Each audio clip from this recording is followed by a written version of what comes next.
Good everyone, my name is therapist Okechukwu David, and I'll be speaking on eating disorder, the relationship of eating disorder and the oral cavity. So as we all know, eating disorder is a psychological disease that has affects majorly 40 to 50 population of the female and also affected the male, but just a low population. So, and that's why I will be making this video to create an awareness of eating disorder, its relationship with the oral cavity. Okay, we have 6 types of eating disorder, but majorly we have 3 that is always being talked about. We also have some that is not mostly talked about, but I'll be talking about them in this video. Okay, number 1, we have avoiding or restricting food intake.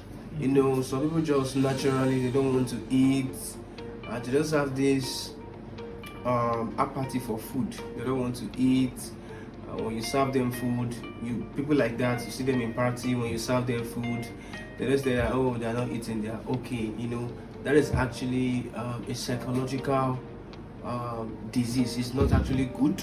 So please, if you notice anybody of such category, please quickly raise an alarm. Okay, number 2, we have anorexia nervosa.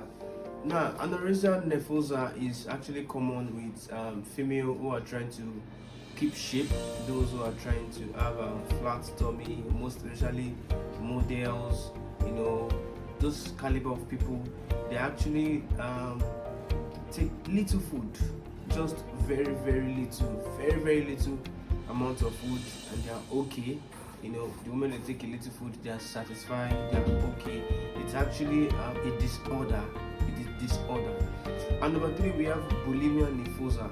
Bulimia nervosa is a situation whereby some people use self-induced drugs like laxative. You know, after eating a large amount of food, they'll just use some purge drugs or laxative to induce vomiting so that they can keep fit. You know, it's actually a disorder.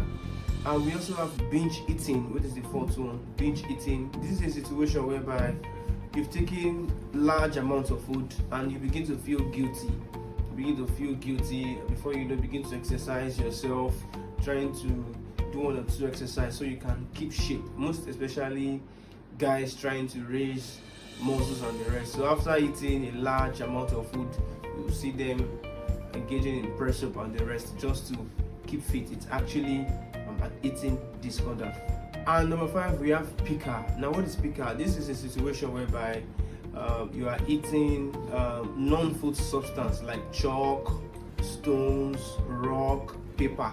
You know, although there've not been a large cause of this, but pica is actually very real, you know, and most especially we actually find that situation of eating disorder with pregnant women due to hormonal changes. It's actually an eating disorder. And the 6th one, we have nocturnal sleep related eating disorder, and this is a situation whereby while sleeping you are eating. You know, when you want to sleep, you just put some junks beside you so that the moment you wake up in the next 1 hour you eat. When you sleep again, you eat. It's actually an eating disorder. So now, what are the signs and symptoms of this eating disorder? Now, for like bulimia nervosa, when you notice that after eating, so you quickly rush down to the toilet to use vomiting induced drug, it's a sign. And sometimes diarrhea is also a sign. Now, as I've said, what's the relationship between eating disorder and the oral cavity?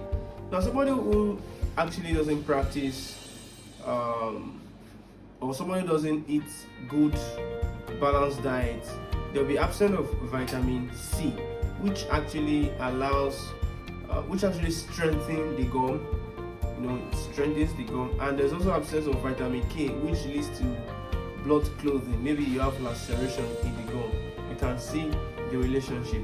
And somebody who takes vomiting induced drug, when the person is trying to vomit, remember there are acid in the stomach, and by so doing you are trying to induce vomiting. Those acids will also come alongside with the food you are trying to vomit, and the chemical will form at the surface of your teeth, which will actually lead to wearing away of the enamel gradually, therefore leading to tooth sensitivity.